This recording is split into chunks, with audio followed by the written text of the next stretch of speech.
Unnamed Roads vous donne rendez-vous aux abords d'une maison que nous avons baptisée la maison du photographe. À première vue, elle est composée de 3 niveaux.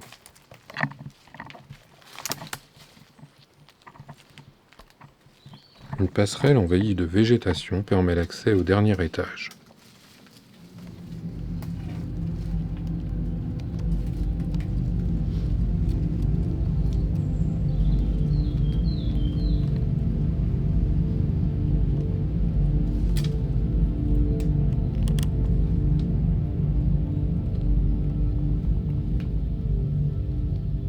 L'entrée est impossible de ce côté.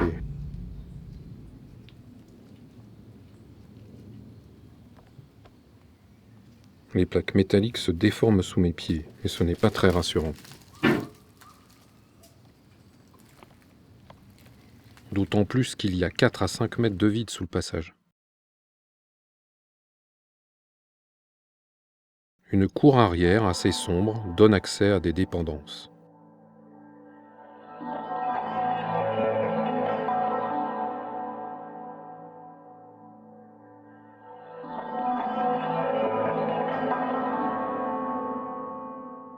Avec un peu de chance, c'est par là que nous allons entrer.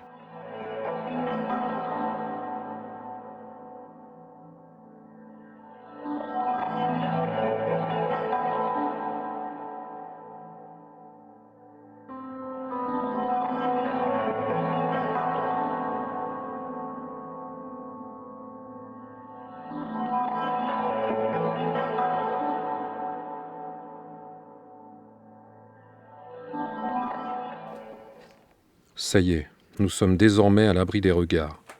L'installation du matériel peut se poursuivre.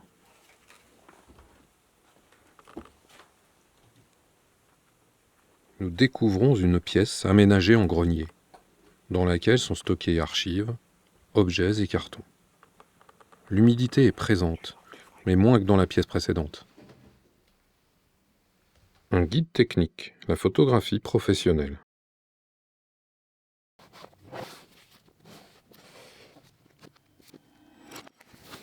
Un catalogue Manu France édité lors de la mise en place des nouveaux francs, 1960.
Quelques lettres d'un passé lointain.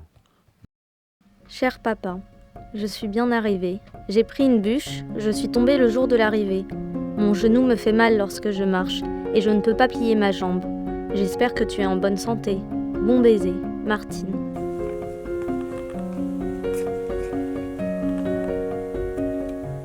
Cher papa, je te remercie de ta lettre. Aujourd'hui, j'aide maman à mettre le vin en bouteille et je les ai bien lavés. Et maman me récompense si j'ai le sourire, car elle trouve que je ne suis pas gracieuse. Je viens de ranger mes jouets, et je rentrerai chez papa et maman samedi soir. J'espère que tu passes de bonnes vacances avant de venir me chercher. Bon baiser. Cher papa, je suis très surprise de ne pas avoir reçu de lettre. Je vais me promener un peu avec Julia et André et maman. Je fais les commissions de maman. Mon genou va mieux, et je crois que je ne vais pas tarder à pouvoir faire du vélo. Maureen m'a écrit, et elle m'a dit « C'est comme ça que tu rabotes les routes du village ?» J'ai écrit à papa Minou et maman Minou. J'espère que papa Minou n'oublie pas mon jardin avec les radis pour le mois d'août. Dans des dossiers bien rangés, des quittances de loyer très anciennes, des factures peuvent nous renseigner sur l'identité et l'époque de vie des anciens occupants.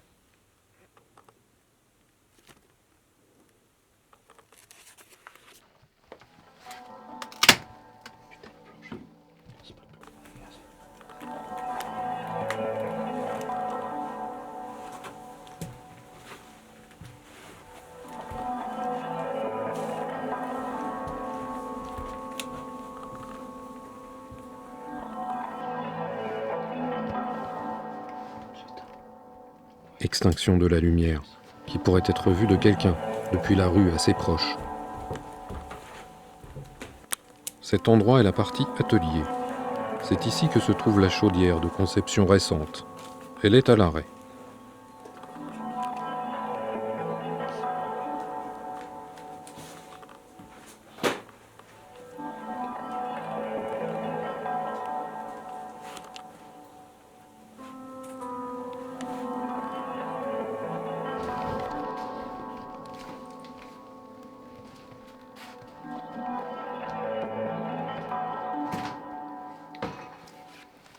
Quelques marches nous amènent à une buanderie.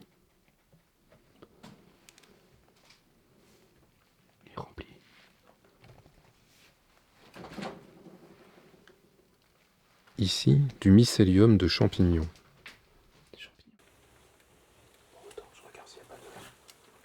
Méfiance avant de s'engager plus loin.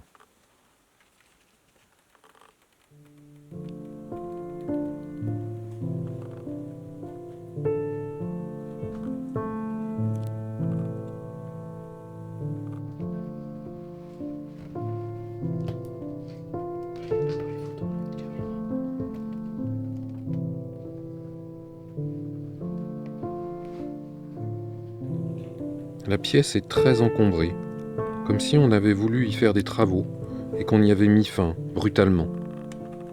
De l'eau s'est infiltrée depuis le plafond. L'humidité est fortement présente et a favorisé l'apparition de champignons. La décoration est ancienne, comme en témoigne ce support de lampe, ou encore cette vieille TSF Philips.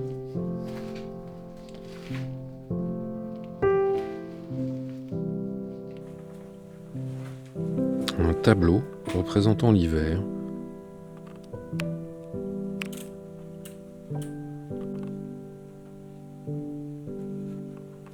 Des vases en tinanderie rapportés de voyages en Orient. Une médaille commémorative de la libération de Paris. Dis-moi ce que t'en penses.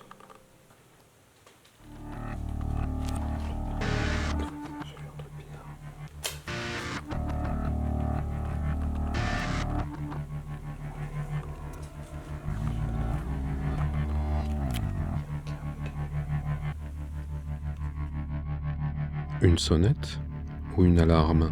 Nous avançons prudemment sur le qui-vive.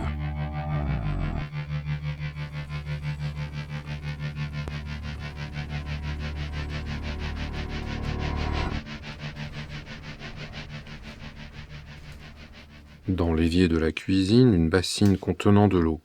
Quelqu'un serait-il passé récemment?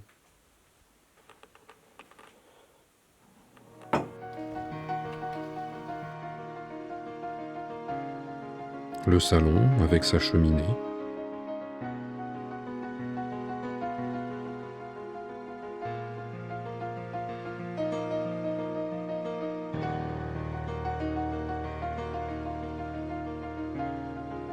Ces équipements nous replongent dans les années 80.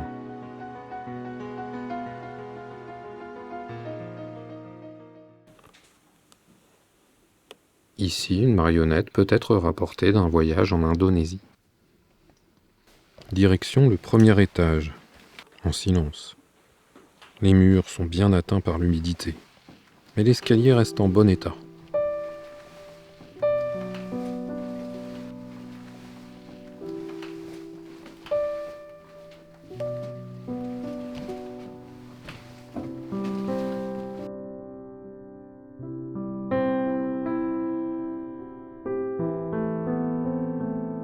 Première pièce trouvée, un bureau avec des souvenirs.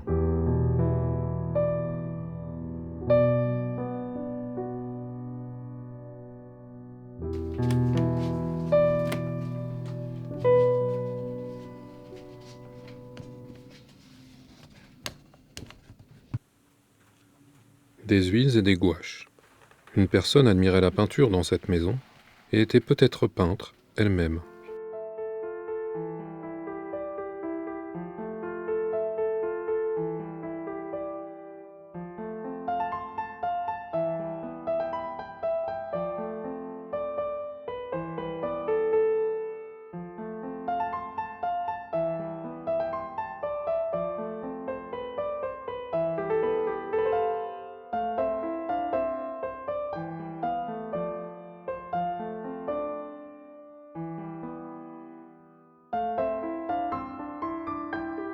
Un récepteur Voix de son maître de 1966.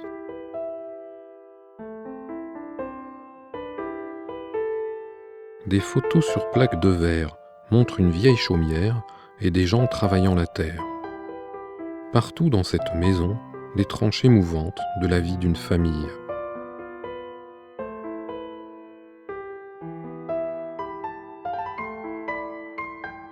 Dans ce classeur, des photos d'un voyage professionnel aux États-Unis.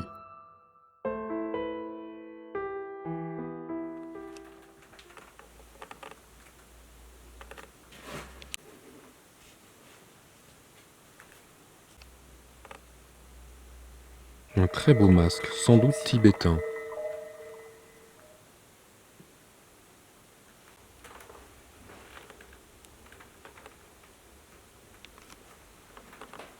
La salle d'eau de l'étage avec son beau papier peint au nénuphar.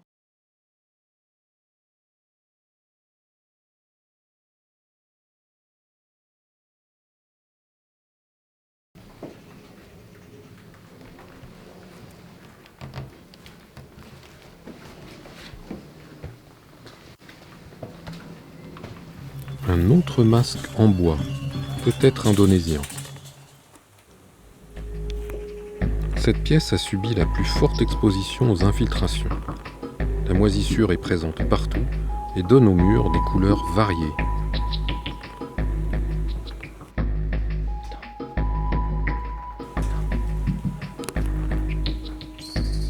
Nous venons d'entendre de l'activité dehors. Peut-être rien ne nous concernant, mais on n'est jamais trop prudent.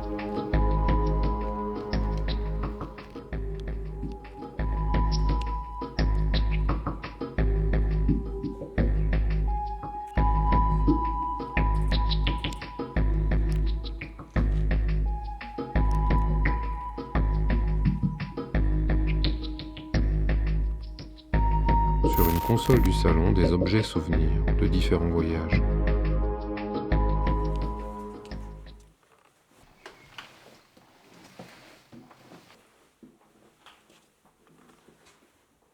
En accédant à cet étage, beaucoup moins d'humidité dans l'escalier.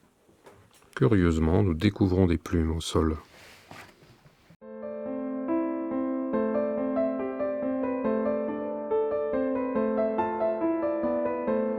Dans une chambre, le portrait d'un aïeul que l'on trouve accroché sur un pan de mur.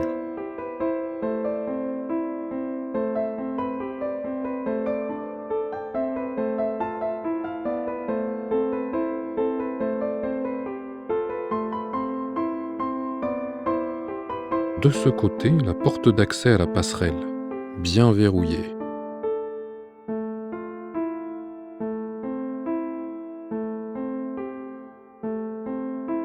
Une autre cuisine, beaucoup d'objets stockés ici, dont une ancienne machine à coudre.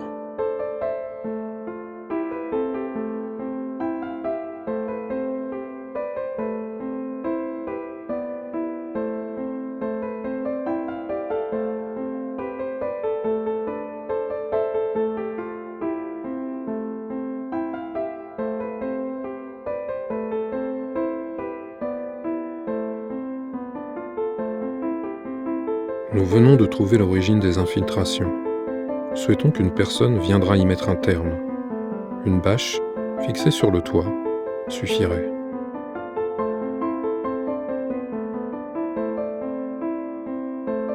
Grâce à cette verrière, la cuisine bénéficie d'une entrée de lumière.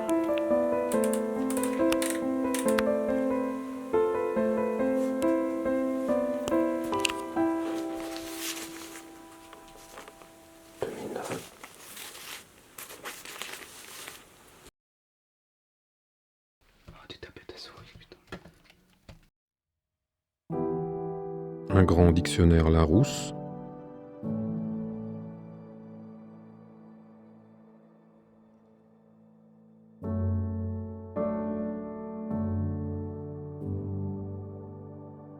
Une édition reliée de l'illustration.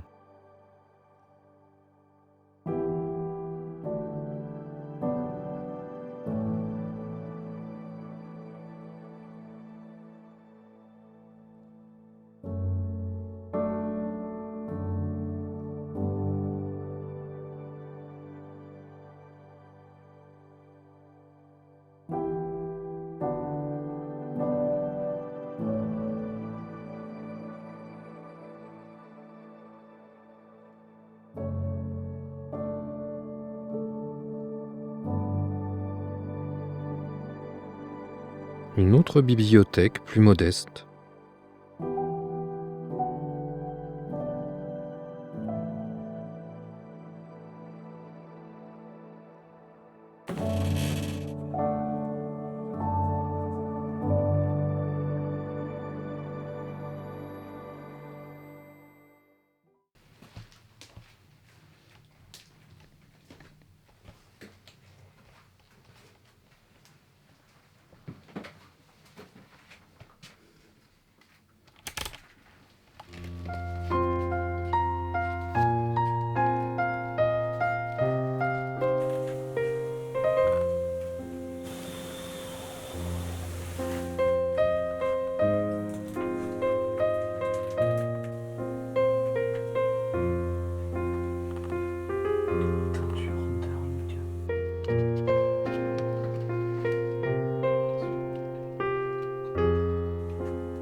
Quelques contacts téléphoniques familiaux, amicaux ou professionnels. Mais le téléphone, hélas, ne sonne plus.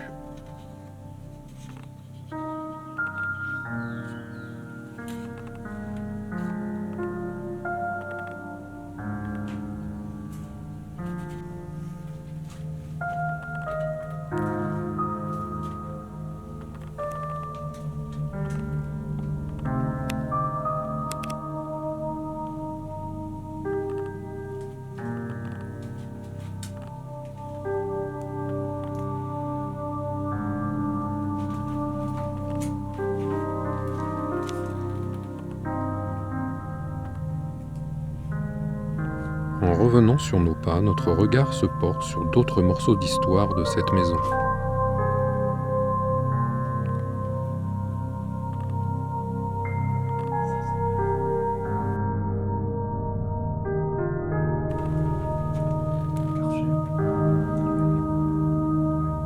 Au grenier, par exemple, on trouvera des archives de travail, photographies microscopiques de feuilles de tabac.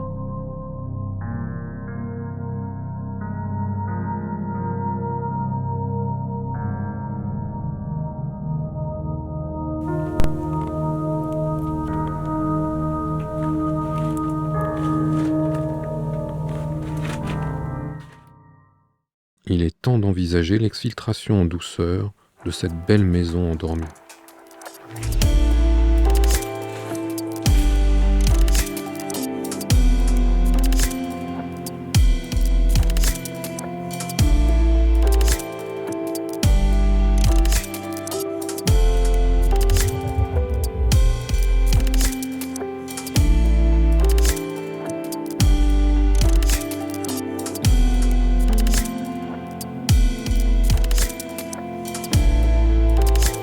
À bientôt pour une nouvelle explo. Pour nous soutenir, abonnez-vous.